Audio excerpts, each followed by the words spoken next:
നമസ്കാരം.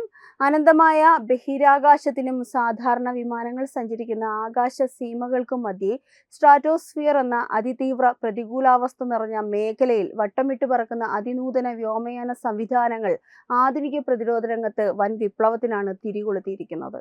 പരമ്പരാഗത നിരീക്ഷണ ഉപഗ്രഹങ്ങളുടെ ഭ്രമണപഥ പരിമിതികൾക്കും ഡ്രോണുകളുടെ ചുരുങ്ങിയ സമയപരിധിക്കുമുള്ള പരിഹാരമായിട്ട് ഇപ്പോൾ ഇന്ത്യ വികസിപ്പിച്ചെടുത്തിരിക്കുന്ന തദ്ദേശീയ സ്ട്രാറ്റോസ്ഫെറിക് എയർഷിപ്പ് പദ്ധതി മാറുകയാണ്. പ്രതിരോധ മന്ത്രാലയം ഔദ്യോഗികമായി പച്ചക്കൊടി കാട്ടിയ ഈ പദ്ധതി ആകാശത്തിലെ ഇന്ത്യയുടെ പുതിയ കണ്ണെന്ന വിശേഷണത്തിന് പൂർണ്ണമായും അർഹമാണ്. അതിർത്തികളിലെ ശത്രു നീക്കങ്ങളെ ഒരു നിമിഷം പോലും കണ്ണുവെട്ടിക്കാതെ വീക്ഷിക്കാനും തന്ത്രപ്രധാന വിവരങ്ങൾ തത്സമയം നൽകാനും ശേഷിയുള്ള ഈ സംവിധാനം രാജ്യത്തിന്റെ പ്രതിരോധ സ്വയം പര്യാപ്തതയിലേക്കുള്ള നിർണായകമായ മറ്റൊരു ചുവടുവയ്പ്പാണ്. സൈനിക ആവശ്യങ്ങൾക്കായി ഉപയോഗിക്കുന്ന പരമ്പരാഗത സംവിധാനങ്ങൾക്ക് നിശ്ചിത അതിരുകളുണ്ട്. സമുദ്രനിരപ്പിൽ നിന്ന് ഏകദേശം 12 കിലോമീറ്റർ ഉയരത്തിൽ വരെ പറക്കുന്ന ഡ്രോണുകൾക്ക് ഇന്ധനശേഷി അനുസരിച്ച് ചുരുങ്ങിയ സമയം മാത്രമേ നിരീക്ഷണ ചുമതലയിൽ തുടരാനാകൂ. എന്നാൽ ഭൂമിയിൽ നിന്ന് 500 കിലോമീറ്ററിലധികം ഉയരത്തിൽ കറങ്ങുന്ന ഉപഗ്രഹങ്ങൾക്കാകട്ടെ ഒരേ സ്ഥലത്തെ തുടർച്ചയായി നിരീക്ഷിക്കുക പ്രായോഗികവുമല്ല. അവ നിശ്ചിത ഇടവേളകളിൽ ഭൂമിയെ ചുറ്റി വരുമ്പോൾ മാത്രമാണ് ചിത്രങ്ങളും വിവരങ്ങളും കൈമാറുന്നത്. ഈ രണ്ട് സാങ്കേതിക വിദ്യകൾക്കുമിടയിലുള്ള വലിയൊരു വിടവിലേക്കാണ് airship based high altitude pseudo satellite അഥവാ AIS HAPS കടന്നു വരുന്നത്. സമുദ്രനിരപ്പിൽ നിന്ന് 20 കിലോമീറ്ററിലധികം, അതായത് ഏകദേശം 66,000 അടി ഉയരത്തിൽ സ്ഥിരമായി നിലയുറപ്പിക്കാൻ ഈ സ്ട്രാറ്റോസ്ഫെറിക് എയർഷിപ്പുകൾക്ക് കഴിയും.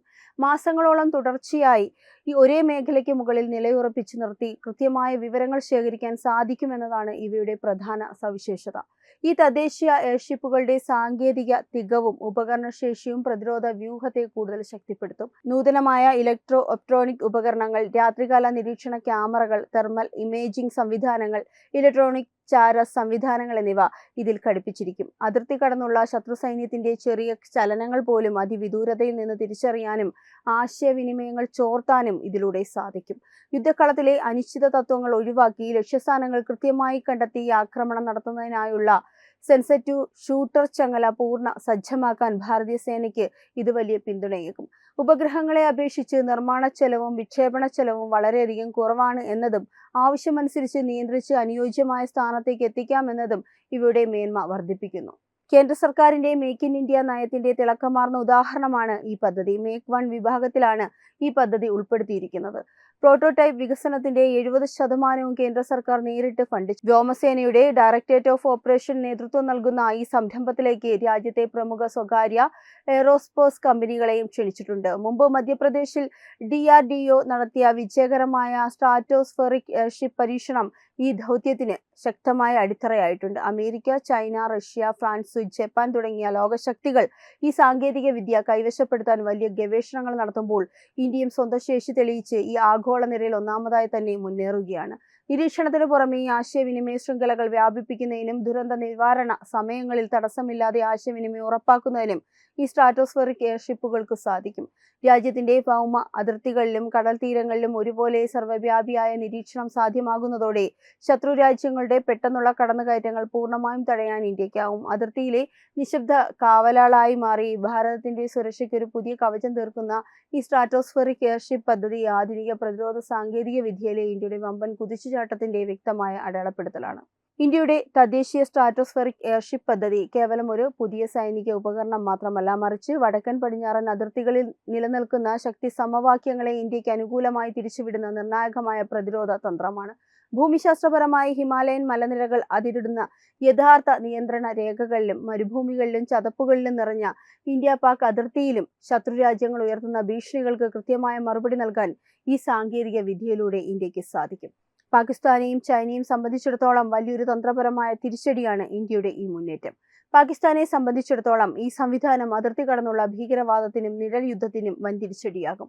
അതിർത്തിയിലെ തന്ത്രപ്രധാന താഴ്വരകളിലൂടെയും ഉൾക്കാടുകളിലൂടെയും ഭീകരരെ ഇന്ത്യയിലേക്ക് കടത്തിവിടുന്ന രീതിയാണ് പാകിസ്ഥാൻ പതിറ്റാണ്ടുകളായി പിന്തുടരുന്നത്. സ്ട്രാറ്റോസ്ഫിയറിൽ നിന്ന് തടസ്സമില്ലാതെ വിന്യസിക്കപ്പെടുന്ന എയർഷിപ്പുകളിലെ അൾട്രാ ഹൈ റെസൊല്യൂഷൻ ക്യാമറകളും തെർമൽ ഇമേജിംഗ് സംവിധാനങ്ങളും രാത്രിയെന്നോ പകലെന്നോ വ്യത്യാസമില്ലാതെ അതിർത്തി കടന്നുള്ള ചെറിയ ചലനങ്ങൾ പോലും തത്സമയം പിടിച്ചെടുക്കും.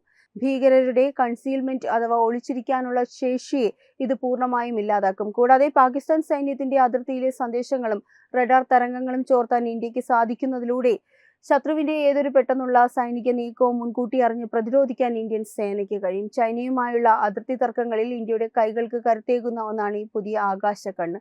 ലഡാക്ക് മുതൽ അരുണാചൽ പ്രദേശ് വരെയുള്ള അതിർത്തികളിൽ റോഡുകളും എയർഫീൽഡുകളും സ്ഥിരം താവളങ്ങളും നിർമ്മിച്ച് ഇന്ത്യയെ സമ്മർദ്ദത്തിലാക്കുന്ന നയമാണ് ചൈന സ്വീകരിച്ചു പോരുന്നത്. ഹിമാലയൻ പർവ്വതനിരകളുടെ ഘടന കാരണം സാധാരണ ഗ്രൗണ്ട് റഡാറുകൾക്ക് മലനിരകൾക്ക് പിന്നിലെ ചൈനീസ് നീക്കങ്ങൾ പൂർണ്ണമായി കാണാൻ കഴിയില്ല. എന്നാൽ 66,000 അടി ഉയരത്തിൽ സ്ഥിരമായി നിൽക്കുന്ന സ്ട്രാറ്റോസ്ഫെറിക് എയർഷിപ്പുകൾക്ക് ഈ പർവ്വത പ്രതിബന്ധങ്ങളെ അതിജീവിച്ച് ചൈനയുടെ ആഴത്തിലുള്ള സൈനിക നിർമ്മാണങ്ങളും സേനാ വിന്യാസങ്ങളും കൃത്യമായി പകർത്തിയെടുക്കാൻ കഴിയും. ചൈന പടച്ചുവിടുന്ന തുരങ്ക നിരീക്ഷണങ്ങൾക്ക് ഇത് വലിയൊരു തടസ്സമാകും. എന്നാൽ ശത്രുരാജ്യങ്ങളുടെ കൈവശം ഇത്തരത്തിലുള്ള സാങ്കേതികവിദ്യ ഉണ്ടോ എന്നത് പരിശോധിക്കുമ്പോൾ തികച്ചും വ്യത്യസ്തമായ 2 ചിത്രങ്ങളാണ് തെളിയുന്നത്. ചൈന ഈ രംഗത്ത് ഇന്ത്യയെക്കാൾ മുന്നിലാണ്. സ്ട്രാറ്റോസ്ഫെറിക് വ്യോമയാന മേഖലയെ അഥവാ നിയർ സ്പേസ് വിപ്ലവത്തെ തന്ത്രപ്രധാന യുദ്ധരംഗമായി കാണുന്ന രാജ്യമാണ് ചൈന. വർഷങ്ങളായി ഇത്തരം ഹൈ ആൾട്ടിറ്റ്യൂഡ് ബലൂണുകളിലും എയർഷിപ്പുകളിലും ചൈനീസ് മിലിറ്ററി ഗവേഷണം നടത്തുന്നുണ്ട്. 2023 അമേരിക്കയുടെ വ്യോമാതിർത്തിയിൽ വെച്ച് അമേരിക്കൻ യുദ്ധവിമാനം വെടിവെച്ചിട്ട ചൈനീസ് ചാര ബലൂൺ സംഭവം ലോകശ്രദ്ധ നേടിയതായിരുന്നു. അമേരിക്കയ്ക്കും ഇന്ത്യയ്ക്കും തായ്വാനും മുകളിലൂടെ മുൻപും ചൈന ഇത്തരത്തിലുള്ള നിരീക്ഷണ ബലൂണുകൾ പറത്തിയിട്ടുണ്ട്. ചൈനയുടെ കൈവശം ഇത്തരം കാറ്റിൽ ഒഴുകി നടക്കുന്ന ബലൂണുകളും സ്വന്തമായി ദിശ തിരിച്ചുവിടാൻ കഴിയുന്ന തദ്ദേശീയ നിയന്ത്രിത എയർഷിപ്പുകളും നിലവിലുണ്ട്. മറുഭാഗത്ത് പാകിസ്ഥാന് സ്വന്തമായി ഇത്തരം ഒരു സ്ട്രാറ്റോസ്ഫെറിക് എയർഷിപ്പ് സാങ്കേതികവിദ്യ വികസിപ്പിക്കാനുള്ള ശേഷിയോ സാങ്കേതിക ഭദ്രതയോ നിലവിലില്ല. അവർ തങ്ങളുടെ നിരീക്ഷണ ആവശ്യങ്ങൾക്കായി പ്രധാനമായും പൈലറ്റില്ല വിമാനങ്ങളും ചൈന നൽകുന്ന ഉപഗ്രഹ വിവരങ്ങളുമാണ് ആശ്രയിക്കുന്നത്. ഇന്ത്യ സ്വന്തമായി AS-HAWS വികസിപ്പിക്കുന്നതോടെ വ്യോമ നിരീക്ഷണ രംഗത്ത് ഇന്ത്യ പാകിസ്ഥാനേക്കാൾ സാങ്കേതികമായി ബഹുദൂരം മുന്നിലെത്തും. ഇത് പാകിസ്ഥാന്റെ പ്രതിരോധ സമവാക്യങ്ങളെ പൂർണ്ണമായും തകർക്കും. ഏഷ്യൻ ഭൂഖണ്ഡത്തിലെ മാറിക്കൊണ്ടിരിക്കുന്ന ഭൗമ രാഷ്ട്രീയ സാഹചര്യങ്ങളിൽ ചൈനയുടെ ഈ സാങ്കേതിക ആധിപത്യത്തിന് തടയിടാൻ ഇന്ത്യക്ക് സ്വന്തമായി സ്ട്രാറ്റോസ്ഫെറിക് എയർഷിപ്പുകൾ അനിവാര്യമായിരുന്നു. ചൈനയുടെ പക്കൽ ഇത്തരം സാങ്കേതിക വിദ്യകൾ ഉണ്ടെങ്കിലും ഇന്ത്യയും ഈ പദവി കൈവരിക്കുന്നതോടെ അതിർത്തികളിലെ വിവരശേഖരണത്തിൽ ഇരു രാജ്യങ്ങളും ഒപ്പത്തിനൊപ്പം നിൽക്കും. ഒപ്പം പാകിസ്ഥാന്റെ പരമ്പരാഗത തന്ത്രങ്ങളെ പൂർണ്ണമായും പരാജയപ്പെടുത്താനും ഇന്ത്യക്ക് സാധിക്കും.